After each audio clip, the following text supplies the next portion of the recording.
Bismillaahi Raxmaani Raxiim halkani waa Sahan Academy hoyga barashada aqoonta iyo xirfadaha wali waxaanu ku gudi jirnaa course aynu ugu magac darnay biology oo markaasi ah course aynu ku baranayno maadadan biology-ga ah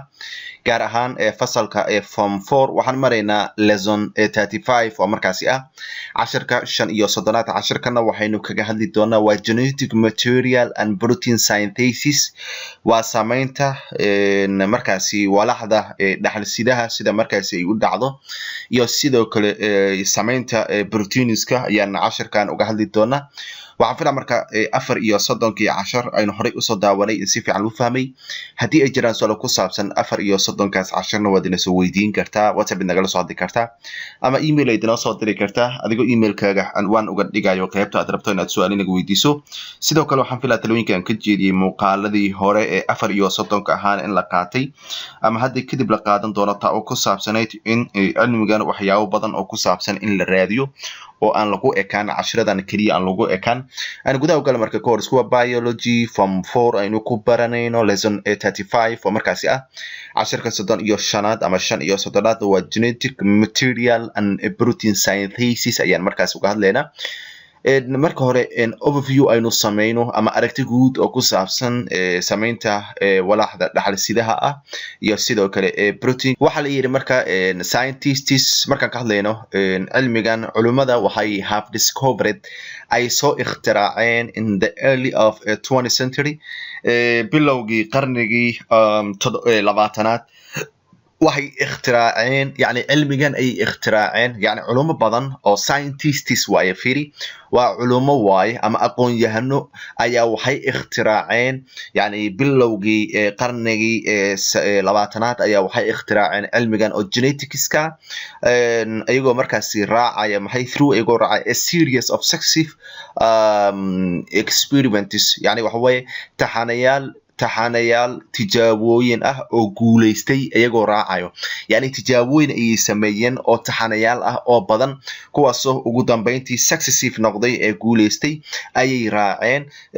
that the genetic information taasoo markaa tilmaamaysa in warbixinta dhaxalsidaha is carried on markaasi laga qaado chromosomes laga qaado and leads to keenaysa maxay the appearance yani waxa way inay soo muuqato of characteristics astaamaha la iska dhaxlay ama ay iska dhaxleen of all living things dhammaan nooleyaasha oo dhan astaamaha ay iska dhaxleen inay soo muuqato ayay markaasi qaadaysaa waaye marka culimada waxay soo ikhtiraaceen qarnigii 20aad bilowgiisii cilmigan dhaxalsidaha ayay markaasi soo ikhtiraaceen iyagoo raacaya ama waxay raaceen markay soo ikhtiraacayeen cilmigan taxanayaal tijaabooyin ah oo guuleystay taasoo markaasi sheegaysay in waxyaabo dhaxal ah ama warbixino dhaxal ah ay gudbiyaan ama ay soo gudbiyaan chromosomeska ay gudbiyaan taasoo keenaysa in waxyaabahaasi ay ka soo muuqdaan yani dhammaan nooleyaasha oo dhan yani from hawaye noole laga soo qaado noole kale la sii geeyo inay ka soo muuqdaan the genes marka gene markaan ka hadlayno waxa markaas lagu magacaabaa firsifeeye ayaa markaa la yiraahdaa in DNA laga helo deoxyribonucleic acid way gene-ka laga helo DNA da laga helo determine wuxuu markaasi kala soocaa the characteristics of an organism astaamaha nooleyaasha ay leeyihiin waxa kala sooca waxa la yiraahdaa genes ayaa markaa la yiraahdaa waana firsifeeye ayaa lagu magacaabaa Soomaali ahaan waxaana laga helaa DNA da ayaa markaa laga helaa soo marka shaqada uu qabto gene-ku waxa way determine inuu kala sooco characteristics of the organism uu leeyahay inuu kala sooco waxaana laga helaa DNA da ayaa markaasi laga helaa a specific sequence marka of nucleotides waan qaadan doonaa waxa ay tahay oo gaar ah oo haddana isku xigxigta oo uu leeyahay nucleotide oo markaasi isku xigxigta oo haddana gaar ah oo DNA da laga helo ayaa gives waxay siisaa different characteristics ay siisaa astaamo kala duwan to the organism noolaha ayaa waxay siisaa characteristics oo kala duwan ama astaamo kala duwan waxa siiya waa nucleotides oo DNA laga helo oo markaasi kala duwan way so sidaas daraadeed marka how is the the structure of chromosome sidee buu u samaysan yahay chromosome-ka and how it passes from one generation to another sidee buu chromosome-kan uu kaga gudbaa noole ama jiil uuna u gudbaa jiil kale how is the structure of DNA waa sidee qaab dhismeedka DNA-da how is determines the characteristics of living organisms through the formation of proteins sidee ayaa markaas lagu kala soocaa dabeecadaha ama astaamaha ay nooleyaasha leeyihiin iyadoo markaas la raacayo samaysanka proteinska su'aalahan oo dhan you will be able waad awoodi doontaa hadduu alla idmo to answer inaad ka jawaabto these questions su'aalahan oo markaasi qaybta sare ku xusan ayaad awood u yeelan doontaa inaad ka jawaabto an others iyo kuwa kale iyo su'aalo kale oo markaasi ka tira badan goorma after the study markaad barato kadib this chapterkan oo markaasi casharkan uu marka ka bilaabanayo markaad barato kadib waxaad awood u leedahay in su'aalahan awood u yeelan doontaa inaad ka jawaabto su'aalahan iyo sidoo kale su'aalo walba ama su'aalo kale oo markaasi la xiriira genetic material and protein synthesis aynu ku horumarno marka hore discovery waxa waaye of genetic material soo saarida ama soo ikhtiraacida walaxda dhaxalsidaha waa soo ikhtiraacadiisa walaxda dhaxalsidaha waxa la yiri markaasi after Mendel have established genetics markii ninkan lagu magacaabo Mendel uu markaasi aasaasay cilmiga geneticska markii uu aasaasay so meesha waxaan ka fahmi karnaa ninkii aasaasay cilmiga geneticska in markaas uu yahay Mendel uu yahay through isagoo markaas raacayo this discoveries waxyaabo isaga uu soo ikhtiraacay isagoo raacayo in 1850 ayuu markaas ninkan lagu magacaabo Mendel uu soo ikhtiraacay cilmiga geneticska wuxuuna ku dhisay mabaadi isaga markaas uu alifay and explained wuxuuna sharxay the most important foundations of the inheritance of traits yani waxyaabaha asaasiga ah markaasi ama muhiimka ah markaasi astaamaha yani la iska dhaxlayo inheritance of traits waxa la yiraahdaa astaamaha la iska dhaxlayo yani waxyaabahooda asaasiga ah ayuu markaasi ninkan uu sharxay yaa ninkan waa Mendel wuxuu sharxay isaga waxyaabaha ugu muhiimsan ee asaasiga ah sifooyinka la iska dhaxlayo waa the inheritance of traits waa sifooyinka la iska dhaxlayo ayuu sharaxaad ka bixiyay waxayna noqotay fikradiisa ama discoverygiisa waxyaabaha uu soo ikhtiraacay kuwa la qaadan kara ay noqdeen oo maangal ay noqdeen marka scientists culimada markaasi ama aqoon-yahanada waxay bilaabeen to search inay raadiyaan the molecule-ka responsible mas'uulka ka ah the heredity of traits yani waxa waaye waxyaabahan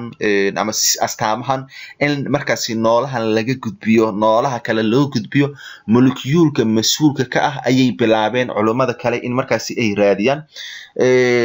laakiin ayaga geneticska waxa kaga horeeyay ninkan lagu magacaabo Mendel until they concluded ila markaasi ay kaga soo gabagabeeyaan that the molecule-ka responsible mas'uulka ka ah the inheritance in markaasi wax la gudbiyo is a part of uu qayb ka yahay chromosome-ka uu qayb ka yahay and the main components iyo sidoo kale qaybaha ugu muhiimsan ee markaasi uu ka kooban yahay of the chromosomeska in markaasi ay yihiin DNA and proteins inay yihiin ay markaasi ku soo gabagabeeyeen cilmi baaristooda ay sameeyeen culimada kale ee aan kamid ahayn ninkan lagu magacaabo Mendel it was not easy ma ahayn mid markaasi fudud to know in la ogaado which part of chromosome qaybta chromosome ka tirsan ha ahaato DNA ama protein ha ahaato oo responsible mas'uulka ka ah for carrying in marka la qaado and transmitting lana gudbiyo genetic information warbixinta dhaxalka ah in la qaado lana gudbiyo qaybta chromosome-ka mas'uulka ka ah oo DNA ama protein yani in markaasi la cadeeyo oo la ogaado waxay noqotay mid markaasi aan fududeen oo mid adag ay markaasi ku noqotay as well as determining chemical composition sidoo kale waxa markaasi ku adkaaday in determine ay ku sameeyaan ay kala soocaan waxyaabaha markaasi uu ka kooban yahay chemical ahaan genetic material walaxda dhaxalsidaha ee gene-ka ah yani waxa way waxa uu ka kooban yahay chemical ahaan inay kala soocaan waxay noqotay mid markaasi ku adag ay markaas noqotay aan fududeen waxa la marka it looks 10 of years ama 10 of years waxay qaadatay marka 10 sano oo la sameeyo of experiment tijaabooyin la sameeyay ay qaadatay most notable marka notably inta badan marka tijaabooyinkan gaar ahaan tijaabo uu sameeyay lagu magacaabo Griffith lagu magacaabo tijaabooyin uu sameeyay ayaa waxay noqotay mid guuleysatay ee noqotay marka the experiment tijaabooyinka of the scientist ee caalimkan loo yaqaan Griffith uu sameeyay is very waxay noqotay mid aad waxtar u leh ay noqotay and his assistants isaga yani mid aad wax u tar ay marka wax u tartay ay noqotay iyo sidoo kale dadka isaga markaasi caawinaada u ah ama isaga uu caabinayo ee genetics-ka ka caabinayo yani waxa way ama uu ka caabinayo iska kaashanayaan waxay u noqotay mid markaasi aad waxtar u leh ay noqotay and finally ugu dambeyntiina the experiment tijaabooyinka of Hershey and Chase dadka lagu magacaabo ayaa hadana waxay sii horumarisay waxa la yiraahdo genetic material in la soo ikhtiraacay ay sii horumarisay and they reached waxay gaareen through this experiment tijaabooyinkan ay sameeyeen waxay ku gaareen that the DNA in DNA molecule DNA lagu magacaabo is genetic material uu yahay genetic material in markaas uu yahay walaxda dhaxalsidaha in DNA molecule uu yahay and there is sidoo kale uu jiro structural relationship yani waxa waaye xiriir ismeed kaasoo between u dhaxeeya chromosomes and DNA chromosomyada iyo sidoo kale DNA-da in markaas uu u dhaxeeyo ay cadeeyeen labadan caalim ee lagu magacaabo Hershey iyo sidoo kale Chase nimanka lagu magacaabo and that these chromosomes iyo sidoo kale chromosomes can pass ay gudbiyaan from cell ay ka gudbaan from cell ay ka gudbaan to cell kale ay markaasi u gudbaan yani waxa way oo isla noolihii ah chromosomeska in cell ay ka gudbaan cells kale ay u gudbaan ay tijaabooyinkoodii ku soo saareen labada nin ee lagu kala magacaabo Hershey iyo sidoo kale Chase sidoo kale waxay soo saareen in chromosomeska ay from generation gene ay ka soo gudbaan to generation gene kale ay u soo gudbiyeen ay u soo gudbaan ay sidoo kale ogaadeen labada nin ee lagu kala magacaabo Hershey Chase marka dadka markaasi genetics-ka ku takhasusay ama wax badan markaasi magaca ku leh genetics-ka aan soo qaadanay Mendel oo asaasaha cilmiga genetics-ka Griffith Hershey iyo sidoo kale Chase mid walibana waxa uu soo sheegay ama waxa markaasi uu soo saaray waynu soo sheegnay the relationship marka xiriirka between u dhaxay DNA iyo chromosome ilan dadka lagu magacaabo Hershey iyo sidoo kale Chase waxay cadeeyeen in xiriir uu ka dhaxeeyo DNA-da iyo sidoo kale chromosomes marka as figure ahaan aynu u fiirino sabir ahaan kani waxa waaye waa cell waaye waa gaar ahaan plant cell waaye cellka marka saddex qaybood ayuu ka kooban yahay cell wall plant cellka oo kale cell wall cell membrane iyo cytoplasm and nucleus ayuu ka kooban yahay so marka nucleuska waa qaybta dhexe waa nucleuska waa nucleuska gudihiisa waxa ku jiro qayb sida X oo kale u samaysan waxa la yiraahdaa chromosome ayaa la yiraahdaa chromosomeka marka qayb waliba ama labada markaasi chromatide ayaa marka lagu magacaaba marka qayb waliba markaasi chromatideska ah waxay ku kulmaan meel la yiraahdo centromere so marka qayb waliba oo chromatideska ah waxay leeyihiin wax la yiraahdo DNA ay leeyihiin DNA-dana qaabkan ay markaasi u samaysan tahay marka DNA-da qaybaha gudaha ku jira ee sameeyana waxa la yiraahdaa gene ayaa marka lagu magacaaba firsifeeye ayaa marka la yiraahdaa marka waxaan aadaynaa waa the structure of chromosomes qaab dhismeedka ee chromosomeska marka ka hadlayno eukaryotic organisms waxa la yiraahdaa nooleyaasha bu-saxleyda ayaa marka lagu magacaabaa marka ka hadlayno nooleyaasha bu-saxleyda ah the chromosomekooda ama chromosomeska ama hiddo-sideyaasha are made up waxay ka samaysan yihiin DNA iyo proteins ay ka samaysan yihiin one of these proteins marka mid kamid ah proteinskan oo eukaryotic organismska ay leeyihiin is a protein waaye waa protein oo kooxda lagu magacaabo histones ayaa lagu magacaabo proteinskan histoneska waxa laga helaa maxay chromosomeska gudahooda ayaa markaas laga helaa waynu qaadan doonaa these proteins marka proteinskan bind itself in 8 to form beads waxa markaas nafsad ahaantiisa uu isu qaybiyaa 8 qaybood si markaas uu u sameeyo qaybo gaar ah uu u sameeyo while halka markaasi DNA molecule isaga raabis uu dabo twice around these proteins kan yani waxa way in markaasi uu dabo waxyaabaha markaasi dhibaato u keeni karo uu ka difaaco until it reaches ila uu ka gaaro a ninth protein yani protein sagaalaad yani molecule marka laga hadlayo this group in 9 protein molecule marka kooxayntan proteins kan loo kooxeeyo sagaal protein loo kooxeeyo iyadoo la sameynayo DNA molecule la sameynayo iskoolad waxa lagu magacaabaa nucleosome ayaa marka lagu magacaabaa